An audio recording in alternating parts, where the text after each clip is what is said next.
So make sure to really thank your TOs, thank your stream production, thank everyone who helps it all happen, because it's not a one-man production by any means.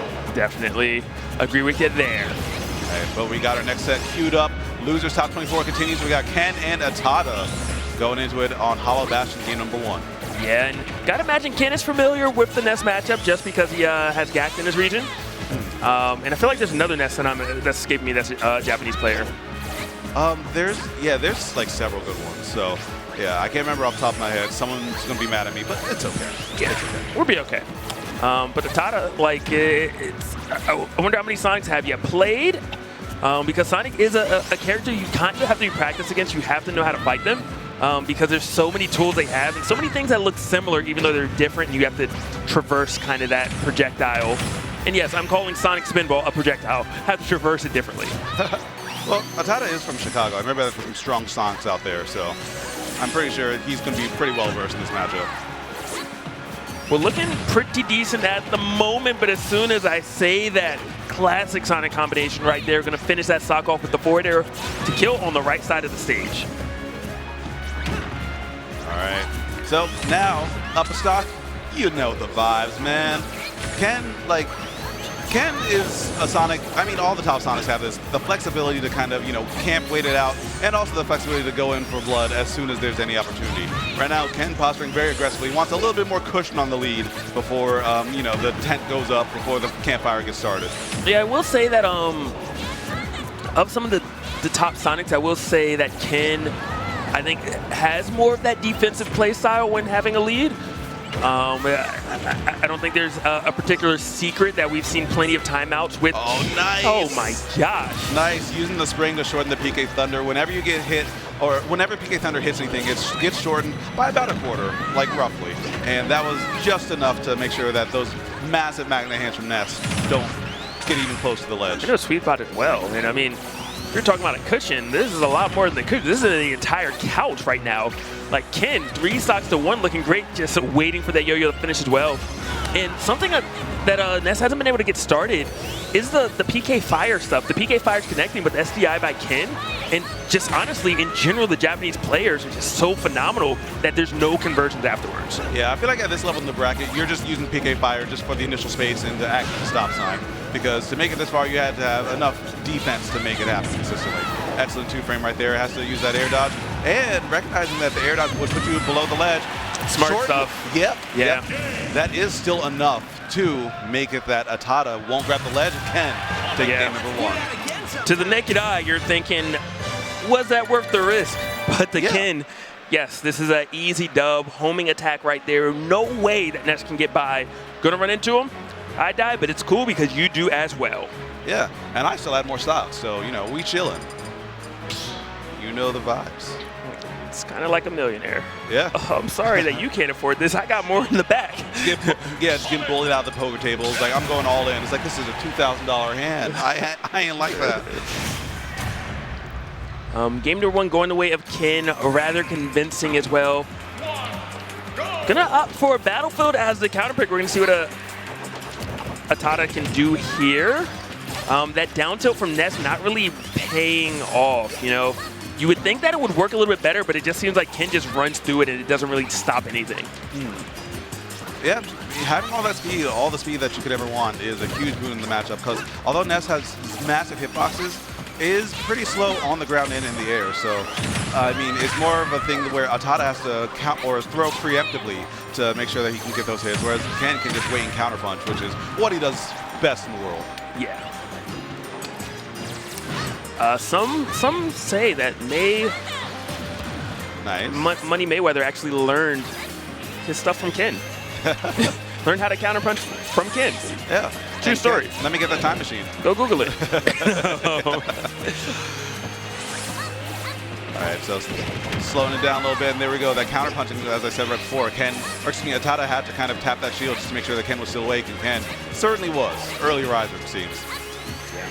A little bit of a slower paced match this time around, but whoever draws blood first is just going to be in such a good position, especially when you are having slower paced matches. It just that initial lead just helps out so much. Yeah. And listen, I commentated an hour of Brawl Grands last night. If this is slow, this is like lightning speed, okay? Bless his soul. It was a great time. We'll do it again. Go check it out on YouTube. All right, but Ken getting the better end of that trade, able to get those feet planted yet again. Sonic loves that, able to just speed right by. Good DI and SDI from ATATA just to kind of get back on the ground, grab the ledge. And opting to use the air dodge. I think the double jump was used as well. No, it was not. And Ken's not going to be in a position to get spring shortened. So ATATA playing very well on how he's opting to recover, using more of the little bonks on the ledge and using more of the air dodges to get back safely. And it did pay off. Did manage to get back to the stage. And but that 2-frame. Ken says, look, the second might not work, but the third, I don't mess up 3 times. And with the why I oughta. You rascal, you. And I mean, now, you know, Ken does have that lead, and we've seen how things can pan out when Ken does have a lead. These platforms, though, where, I mean, ATATA chose the counter pick stage, and I don't know if it's really panning out as well as you would want. Oh, never mind. Missed tech, though. Pretty big. Yeah, you see, Bowser's ledges are actually small. That's why he missed the tech. They are a little bit smaller, but that's not why he missed the tech. It's the same window anyway. I was just joking. But yeah, I think the counter pick was probably picked due to just having a few more avenues to more safely approach. Like, kind of, if you can get on that platform, you might be able to force a little mix-up if Ken is still at a little disadvantage or had already thrown a button. So just more avenues to kind of try and lock down Ken. And also maybe trying to bait him to move over the platforms because Ness's aerials are extremely strong. Yeah, they are. Ken, though, using it like a jungle gym, so not something that seems particularly concerning to him. I'm liking the change on the recovery by ATATA, though. Yeah. Just because before it was a bit too predictable, a little too easy for Ken to deal with, and now Ken is throwing things out, but that hit percentage has dropped drastically. Yeah, and that's exactly what you need. I mean, right now, ATATA's just one back air, one forward smash away, and as long as it doesn't happen at the ledge, I mean, you know, you're doing something right, because last game was just ledge dissection. But how long can this work? How long can you go underneath the ledge when you recover so that the spring doesn't hit before Ken figures out a new game plan? I think on Battlefield it'll work just fine, which I think is another reason why we ended up here. You know, a bit more space underneath so that you have more options to just juke and survive a lot longer. Look at this, 175. This is functionally, compared to last game, 2 stocks was price of 1. That's true. And I mean, that might be what you need, that Dollar General special. Yeah. 186, we're still going. What are they feeding these kids these days? I guess fists in this case, because... a big knuckle sandwich. Ken does manage to take it eventually. Now, we are running into a potential different concern for ATATA, and that's that there's 2 minutes and 30 seconds left on the clock. Sounds like a long time, but if ATATA's not approaching and Ken opts to do the same, you know, it would get down to 0 pretty quickly. I've been saying all weekend, timeouts are consensual, all right? If you get timed out, it was at least partially your fault because you didn't press the issue in certain areas. Pink Fresh has said it best. He said, no, I don't get timed out. Exactly. I win or lose. Yeah, he's like, I will win or lose before it happens. Yeah. Nice.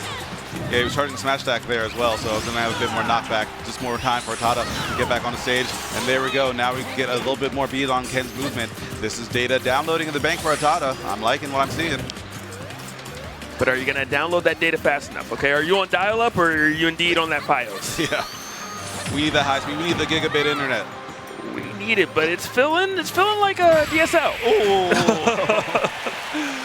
Good forward smash in neutral right there as well. Yeah, that looked like a parry attempt. It looked like ATATA tried to parry, or honestly, maybe he was just trying to drop shield and run, you know, get a little something else going. But in neutral, Ken just had the hard read, and as you said, logic. When you get reads like that in neutral, that doesn't bode well for just the ebb and flow of the set. Yeah. Very, very concerning. Hard to kind of keep your composure a little bit as well then, because sometimes you get hit and you're like, oh, it's because of this move, because of that. When you're just hit with this raw smash attack, you're like, this person knows what I'm going to do. Yeah, it's like, dang, you got it. You had some data that I was not familiar with. Like, am I a picture book? Good gracious. Yeah.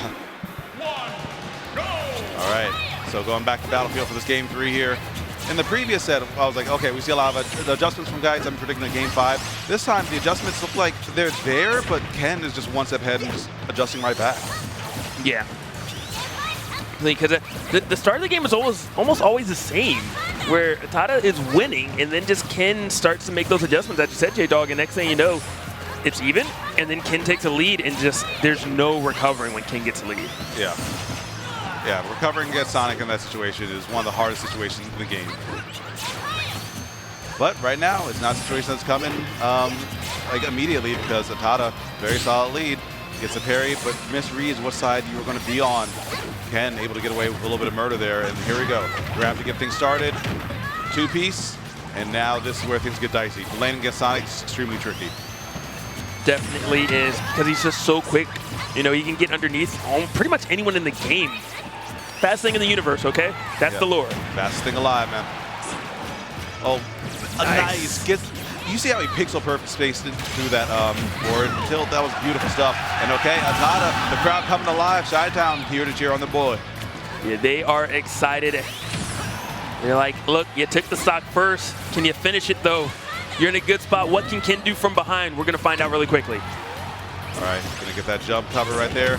And relentless, even though you got tagged, even though you didn't have a ton of resources, recognizing that you could still get a hit and make it back safely and take the stock. Ken's a greedy guy, but I respect that. Greed is good sometimes. Second fun fact of the day, Relentless Pursuit was actually named after Ken. Again, don't look it up. Results may vary. But I mean, Ken did tie up the stock count. ATATA still having a slight lead right now. If you could duplicate what you just did, you can put yourself in a great position, but that lead has left the building. Hopefully it's temporary, though, if you are indeed rooting for ATATA. Oh, that was a deep PK fire. Yeah, plenty of time to rack up a ton of damage and get some good stuff in there. And, I mean, Ken not able to get a punch from that PK Thunder, too, leaves ATATA able to get some more damage on the table as well. And ATATA trying to just catch Ken slipping. We've seen the use of the platforms, but not in the way that you would expect. It's not that ATATA is going on the platforms, that he's trying to challenge the landing of Ken whenever he's landing on a platform. Ooh. Yeah, that air dodge, or that back air had to be air dodge. As the moment that homing attack came out, you knew that Ken was queuing that up. And just like that, that lead that we were talking about earlier is falling quicker and quicker. Ken posturing aggressively on the ledge. ATATA not able to make it back. The timing on these two frames are heat-seeking. Yeah. Oh! Speaking of, and it's a triple. It's not a home run. Yeah, you know. All right. But you know what? We got it right back. It was a walk, or it wasn't a walk-off, but it was a base stolen home run, okay? I'm here for it, okay? Dead even right now. But prior to that, to just touch on the two-frame that you're mentioning, it doesn't seem like Ken is particularly good at punishing the two-frame when it's the PK Thunder into the PK Thunder, like if it's immediate. Yeah. It's always a delay or a single one that he punishes. So I wonder if ATATA is just going to try to do the immediate ones back-to-back and see if he has better success or not. I think also Battlefield ledges are doing a little bit of favor since they are pretty thin. When you angle it down, Sonic's ledge or Sonic's hand goes pretty far below ledge. So I think when he does the immediate one, he's just going a lot deeper, which means that it's just more time and ability to make it through easy. Oh, going high with a PK Thunder chasing you is extremely dangerous, because if you're in that blast zone, any unfriendly momentum off the top will take it.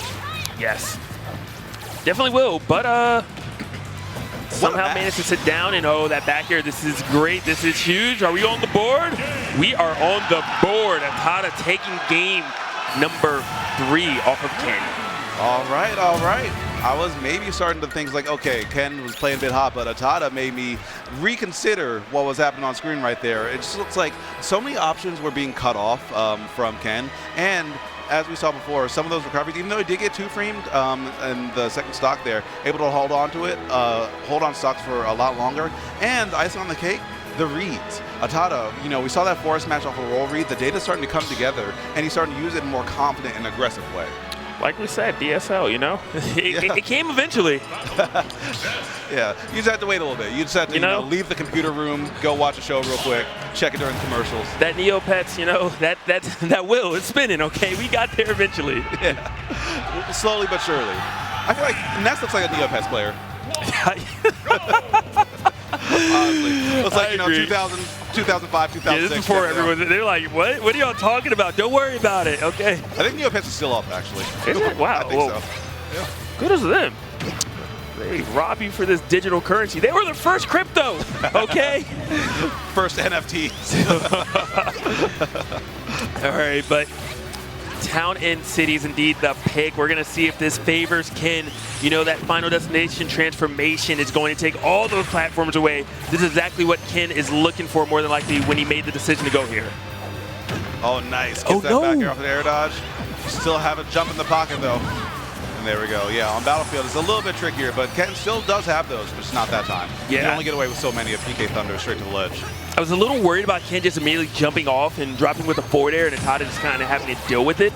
But did not happen. So ATATA's still alive to live another day, to play the game a bit. Forward airs it from the reverse direction. Oh, that recovery was so good by ATATA. Yeah, it's needed. I mean, when you cover that close to the ledge, PK Thunder, the tail will cover you almost the whole way. So if you don't have a disjoint or way to easily get down there, you're likely to just get hit by the tail, then lose all your momentum and get blown up by the PK Thunder too. Definitely could see that there. And somehow does not die, does not get hit. The trick! Ken wasn't ready for it! Sheesh, I wasn't ready for it. But Ken was certainly ready for that one. And there we go. We talked about ATATA's early leads, but this time that narrative has been flipped on its head. Ken with the early lead this time around. And I would be surprised if we know the vibes on this one, but Ken is saying maybe not. We got a little remix on this one. I'm still swinging. Well, part of the issue is just the fact that ATATA was able to use the platforms the last 2 games of UA. Even though he lost one of those 2 games, he could use them to kind of slow Ken down and choose kind of where to land, maybe hide from Ken a little bit better. And he's not able to do that here, and Ken has taken full advantage of that opportunity being gone. Absolutely. There we see another air dodge from ATATA, not wanting to opt for the PK Thunder. No reason to put yourself in that position. All right, PK Fire, that was deep. Yeah, not gonna be able to SC out of that one easily. Dang, and just nair to back air, and all of a sudden ATATA in a poor position again. Forward smash not going to connect a hair too late right there, but it doesn't change the fact that damage has been done. ATATA is struggling right now in this game number 4. Yeah, you need a big hit, and you need a big hit now, because if you get a 3-1 stock deficit, it might be a wrap. Able to air dodge through, and a little shimmy on that to get on the platform. It's so tricky to track Ness's air momentum after those air dodges at times. Yeah, I mean, oh my goodness, Ken 3 stocks to 1 right now. You said you know the vibes. What vibes? The vibes right now, if you're a Ken fan, are immaculate, all right? I think not having those Battlefield platforms in those situations as well means that Ken can just opt to throw down that spring and use it as a tech chase situation. And since Ness doesn't have a lot of airspeed, he floats down to the ground. Ken's been able to just land those back airs consistently. Oh, get the hitbox out of here. And able to DI it up to get over the ledge there, not having to tech. I have never seen someone hit the yo-yo away before. Ken, that recovery was flawless, and I see exactly why you're up 3 stocks to 1 right now against ATATA, and possibly on the verge for 3 stock, which would just be an incredible way to seal out game number 4. Yeah, emphatic. All right, we got these. There we go. Once, twice, maybe not, but 3 times. You know it's going to hit. The heat-seeking missile is going to come through again, and Ken taking it over ATATA 3-1. Huge kudos to ATATA. A heck of a run.